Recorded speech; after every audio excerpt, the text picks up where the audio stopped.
আমরা যে দোয়া করি না, এর পেছনে অন্যতম একটি কারণ হচ্ছে আমাদের মজ্জাগত স্বভাব।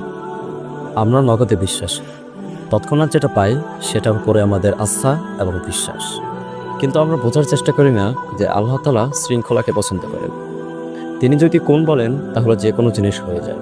তথাপি তিনি এই আসমান জমিন, এই মহাবিশ্বকে ৮ দিন সময়ে সৃষ্টি করেছেন।